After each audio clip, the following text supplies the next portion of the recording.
Hello, hello. Je pense que ça filme, oui. Bonjour tout le monde. Ravie de vous retrouver en ce vendredi soir veille. Alors veuillez m'excuser, je ne sais pas si c'est une pleine lune ou en fait une nouvelle lune. Donc demain, ça va encore chauffer. Donc attention au stress, à l'anxiété et aux nuits qui peuvent être un petit peu perturbées un jour avant, pendant et après. Alors je suis ravie de vous retrouver pour cette vidéo dont le thème va être famille de sang et famille de cœur, notre famille d'âme. Nous allons faire un petit exercice que vous pourrez vous faire quand vous souhaiterez, quand vous aurez un petit peu de temps. Comment couper avec le karma familial collectif. Et oui, parce qu'il existe un karma collectif familial. Alors pour associer à ce travail sur nous, je vais vous présenter trois pierres. Et comme à mon habitude, je vous parle toujours soit d'une personne, une personnalité que je découvre ou que je suis sur les réseaux ou voilà, d'un ouvrage. Alors aujourd'hui, il va s'agir d'une personne avec qui je travaille. Voilà. Et je vous parlerai donc de Jean-Marc Saccaro et je vous expliquerai qui est Jean-Marc Saccaro, quel est son travail, puisque je le connais bien, c'est un partenaire de travail. Je vous en dirai plus, un petit peu plus à la fin de la vidéo avant de vous quitter. Merci et bienvenue pour ceux qui me suivent, bienvenue aux nouveaux. Merci de partager, merci de liker. Donc il suffit juste, c'est gratuit, de cliquer sur la petite cloche. La cloche, c'est pour vous abonner, pardon, et le pouce en haut pour dire si vous avez apprécié cette vidéo. Alors, je vais donc commencer par décrire un petit peu famille de sang. Alors je pense que nous avons tous et toutes dans notre entourage, donc ça peut être un parent très proche, un père, une mère, un frère, une sœur, oncle, tante, etc. Donc souvent, notre famille de sang, j'entends beaucoup dire, et je pense que ça va vous parler, ils ne me comprennent pas. J'aimerais être encouragée, mais je ne suis pas compris. J'aimerais faire des choses, mais je ne le fais pas pour pas contrarier mon père, ma mère. Si j'agis comme ça, qu'est-ce qu'ils vont penser? Et la problématique, souvent, c'est que notre famille de sang, en fait, euh, c'est pas vécu forcément très bien, dans le sens où on peut attendre un soutien, et en fait, on a justement le contraire. Donc, ce qui s'allie aussi, comme je dis toujours, la première des magies pas lumineuses, c'est par la parole. Toujours aussi autour de nous, dans notre entourage, ça peut être entourage professionnel, amical, familial, la langue un petit peu trop pendue, un peu trop critique, hein, et donc dans cette famille de sang, on a tendance aussi à nous juger, à être critiqué, des fois rabaissé, hein, ça c'est les proches toxiques. Et donc je dis toujours attention parce qu'une action va entraîner une action-réaction. Et donc quand vous êtes jalousé, eh bien, écoutez, en général ça signifie que la personne vous envie quelque chose qu'elle n'a pas ou qu'elle n'est pas heureuse dans sa vie. Et vous, ça va vous apporter l'abondance. Si vous êtes quelqu'un de gentil, de bien, dans la tolérance, eh bien vous serez protégé. Et donc l'énergie repart toujours au point de départ. Voilà, donc cette famille de sang, souvent, moi j'entends dire oh là là, je suis jugée, je suis vraiment rabaissée, je suis pas comprise, etc. Elle est là souvent pour nous faire travailler sur nous, sur notre endurance, sur notre patience, sur les blessures d'enfance. Hein. Voir ma vidéo sur les 5 blessures de l'âme, le livre de Lise Bourbeau, c'est-à-dire le rejet, l'injustice, voilà, se sentir abandonné. Et donc, en fait, il nous renforce. Et ensuite, par opposition à cette famille de sang, nous avons la famille d'âme, la famille de cœur. Alors, quelle est cette famille? Cette famille, en fait, ce sont des personnes que nous allons choisir, qui vont nous choisir. Et en fait, ce sont des personnes qui sont, on va dire, au même taux vibratoire que nous. Donc, parfois, on fait de la télépathie, où on pense la même chose, on a les mêmes points d'intérêt, la même façon de voir les choses. On se comprend, on se soutient, on s'entraide. Voilà, c'est notre famille d'âme, notre famille de cœur, celle que nous connaissions avant de s'incarner en fait dans cette vie-ci. Hein, des gens avec qui on a des attaches profondes, des liens profonds, et c'est des gens toujours bienveillants et qui sont là pour nous encourager et nous soutenir. Donc je voudrais maintenant vous parler d'un exercice qui peut être intéressant à faire si vous le souhaitez et quand vous aurez un petit peu de temps. Donc cet exercice, toujours Serge Boudboul, que j'apprécie énormément. Pourquoi? Parce que c'est un grand homme, très instruit, très compétent et surtout un monsieur très humble qui dit que nous avons tous des capacités psychiques, hein, que ce soit la télépathie, l'intuition, la médiumnité, avoir de l'énergie, hein, ne serait-ce qu'en s'en frottant les mains, etc. Donc je vous avais d'ailleurs promis une vidéo pour voir un petit peu appréhender les énergies, comment un petit peu voir l'énergie, le corps éthérique, etc. Donc ça aussi, il faudra que ça se fasse. Alors, l'exercice va commencer de la façon suivante. Vous allez déjà vous positionner en état alpha. Alors l'état alpha, j'en ai parlé pas dans la vidéo d'avant, mais dans la vidéo encore avant. Qu'est-ce que c'est? Ça va durer 40 secondes et vous allez imaginer qu'au-dessus de vous, vous grandissez, vous grandissez, vous grandissez. Hein, vous dépassez le plafond, le toit de la maison, vous grandissez pendant 40 secondes, comme si vous étiez un géant, géantissime. Et ça va vous porter un état de calme et de tranquillité. Donc vous pouvez aussi fermer les yeux si vous le souhaitez. Et là, de manière télépathique, de manière consciente, vous allez appeler tout votre arbre généalogique, tous vos ascendants, et en leur demandant, bien sûr, de venir. Donc là, vous allez visualiser, imaginer. D'abord, j'ai oublié de vous dire que vous vous situez toujours dans un endroit tout blanc. Hein, c'est un plan subtil. D'abord, se projeter dans un endroit blanc, mais à culpa. Et donc, vous les faites venir comme si c'était des silhouettes.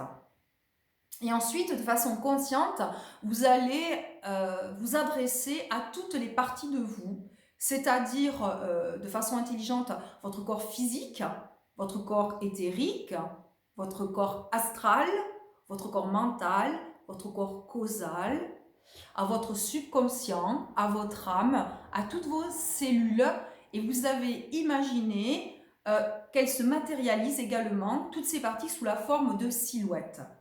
Et là, toujours la visualisation, c'est un mot important. Vous visualisez, vous imaginez, vous êtes créatif, que vous dites, voilà, moi ce corps, c'est un véhicule, mais moi, en tant que, qui me sert hein, lors de cette vie, mais en tant qu'esprit, je demande à couper avec tout ce que j'ai hérité de ce transgénérationnel et je ne veux pas le prendre. Voilà. Vous pouvez également, au préalable, remercier toutes les personnes, vos ascendants, toutes ces personnes qui font partie de votre arbre généalogique, d'être venues, les remercier pour toutes les bonnes choses qu'elles vous ont léguées. Mais le but, c'est ensuite de s'adresser à vous, à toutes les parties de votre corps, les cellules, tous vos corps énergétiques, et de dire, voilà, moi je demande, accepter que je coupe tous les liens. Et ça se manifeste sous la forme suivante, vous allez créer une image comme toutes ces silhouettes qui sont autour de vous en demi-cercle. Vous imaginez que vous coupez. Je coupe les liens, je coupe tous ces liens, tout ce que j'ai hérité, tout ce que j'ai de négatif, toute cette charge, tout ce karma collectif familial. Et ensuite, avec joie, vous pouvez remercier. Et même si ça n'a pas été fait correctement, votre conscience terminera le travail. Alors, c'est un exercice qui peut aussi servir lorsqu'on appelle un vilain mot, on va dire les malédictions familiales. Voilà, moi il m'est arrivé lors de mon expérience professionnelle d'avoir affaire, je crois, à 2 familles à peu près comme ça, qui ont été victimes de ce genre de choses. Ça peut suivre les femmes ou ça peut suivre les hommes, voilà. Maintenant, je voudrais vous parler de pierres qui peuvent vous aider à travailler sur vous, à nettoyer tout ça. Alors, on va parler d'abord, excusez-moi, je me rapproche de la rhodonite, cette rhodonite que je vous montre. Alors, la rhodonite qui travaille sur le chakra, le centre énergétique du cœur, hein, qui est le centre des émotions, qui peut se bloquer suite à un deuil, une rupture, un événement douloureux. Donc, ce chakra qui contrôle tout ce qui est circulatoire, tout ce qui est cœur, poumons, bien sûr, et également qui est très important au niveau immunitaire, le thymus. Donc, cette pierre va vous aider à faire le deuil des choses traumas, des choses difficiles qui ont pu vous arriver. Il va travailler notamment sur l'organe du cœur. La rhodonite. Maintenant, je voudrais vous parler et vous montrer une pierre que j'adore, qui est magnifique. J'en avais déjà parlé sur une vidéo sur les chakras où je vous ai présenté différentes pierres dans le passé. Donc celle-ci, je vais vous lire une fiche et je vous expliquerai par qui a été faite cette fiche. Vous voyez, c'est une fiche comme ceci. C'est l'aragonite que voici.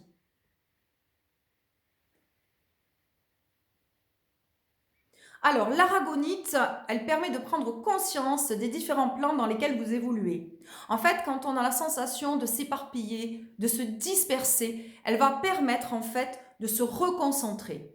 Donc, je lis le complément, augmente notre ressenti intuitif, elle renforce la connexion avec la Terre, stoppe le processus d'hypermentalisation, hein, ce petit vélo qui travaille le mental, et comment je vais faire ceci, comment je vais faire ça, comment je vais procéder, et j'ai ça, et j'ai ci, etc. Hein, le mental. Et notamment, elle permet de retrouver le calme. Voilà, l'aragonite, que je trouve très très jolie. Ensuite, je voudrais vous parler d'une autre pierre, je vous en avais déjà parlé dans une autre vidéo, c'est la septaria. Alors, la septaria, elle est composée de grès, de calcite, calcite jaune, grès, et de compression, la couleur marron, en fait, que vous voyez, c'est la compression du grès et de la calcite. Alors, celle-ci, c'est une pierre peu connue, très douce, qui permet de dissoudre les empreintes du passé. Donc, je lis, soit dans notre vie, soit dans nos vies passées, c'est-à-dire les mémoires transformationnelles, ce que l'on se transmet de génération en génération, les non-dits et les cadavres, ce qu'on appelle les cadavres du fond du placard. Donc, en fait, elle va faire remonter en conscience que les éléments qui nous sont nécessaires à la compréhension et le reste est dissous. La septaria. Elle régule les troubles de la mémoire aussi, donc ça c'est intéressant. On travaille avec cette pierre la nuit tout doucement. Donc pour nettoyer ces pierres, celle-ci notamment, c'est à l'eau. Hein, d'autres pierres, les pierres brutes, certaines c'est par fumigation. Benjoin, oliban, sauge. Comme la sauge a de grandes vertus sur la santé et va permettre de purifier un lieu, toutes les énergies stagnantes, au même titre que le gros sel dans des coupelles prend. Alors les énergies stagnantes, elles ont tendance à se mettre dans les recoins, dans les placards. Donc ça, on brûle de la sauge, un petit bâtonnet, on se promène dans tous les coins de la maison, fenêtre, porte ouverte, et on demande à ce que toutes ces énergies stagnantes, négatives, soient purifiées. C'est pour ça que quand on va se baigner dans l'océan, dans la mer, on est si détendu, puisque le sel et l'eau ont tendance à nettoyer tout notre corps éthérique et toute notre bulle énergétique. Voilà, ne jamais se coucher énervé, stressé. Alors, je voulais vous parler de Jean-Marc Saccaro. Jean-Marc Saccaro, eh bien, c'est à lui que j'achète ces très belles pierres. Donc, Jean-Marc Saccaro, sa société, c'est Cœur de Cristal. Vous pouvez le retrouver sur le net, lui commander des pierres. Il a une boutique, il fait des bracelets, il fait des élixirs. Jean-Marc, ça fait des années que je travaille avec lui, donc je le recommande. Et il vous fournira avec ces pierres, ce qui est super, ces petites notices. Et notamment, Jean-Marc, il fait des soins également. Il est sur Mirande, donc Jean-Marc Saccaro, S-A-2-C-A-R-O-T, Cœur de Cristal. Et il est également géobiologue. Donc, il vous fait un devis, Jean-Marc. Il va étudier tout ce qui est les entités, l'empreinte énergétique des murs, s'il y a de l'eau sous votre maison, votre terrain, les pollutions électromagnétiques. Et ensuite, il vous dira, voilà, tel niveau de votre maison, tel ceci. Et ensuite, si vous le souhaitez, bien, il pourra intervenir, un premier travail à distance ou se déplacer dans votre maison. Voilà. Donc, j'espère que tout le monde va bien. Attention, pas de soleil, manque de vitamine D, les rhumes, les rhinopharyngites, les grippes, tout ça, ça se promène en ce moment. Donc, prenez soin de vous, mangez équilibré. On continue avec les produits de la ruche, la vitamine D, les multivitamines, le ginseng, fortifiant physique et mental. Attention, on peut déprimer. Le magnésium marin, si on a l'œil qui saute, si on a des crampes, un tonus pour les muscles et bien sûr pour le cerveau. Des fois, les insomnies peuvent venir justement de problématiques liées à un manque de magnésium marin B6. Voilà, je vous embrasse. Il me tarde de vous retrouver, j'espère, pour ma future installation au printemps prochain. Il va falloir tenir jusqu'au printemps. Les mois qui arrivent vont être éprouvants. Soyez ancrés, centrés, écoutez de la musique, regardez de jolis films. Attention au miroir dans les chambres, ça je voulais vous le dire, à travers les portables. Hein, il faut se protéger quand vous regardez des films d'horreur, etc. À la télé, ça passe à travers, il faut le savoir. Les géobiologues peuvent vous parler des miroirs qui sont très très mauvais, notamment dans les chambres, parce que ce sont des passages, des portails. Donc évidemment, il peut y avoir des choses positives comme moins agréables qui peuvent passer. Continuez à vous protéger, à vous nettoyer, travailler avec des huiles essentielles. Dès que vous pouvez, faites du sport. Dès que le soleil sort, si vous pouvez aller boire un thé, un café dehors, chez vous, jardiner, aller marcher. Et puis surtout, restez zen, soyez positifs. Aujourd'hui est une belle journée. Ma santé est optimale, mes chakras sont parfaitement équilibrés. Mon conscient et mon inconscient sont en harmonie. J'attire l'abondance. Merci beaucoup, beaucoup, beaucoup pour tous vos soutiens, amitié. Et puis j'embrasse bien sûr toute ma clientèle, tous mes amis, mon entourage. Portez-vous bien et prenez soin de vous. À bientôt. Au revoir.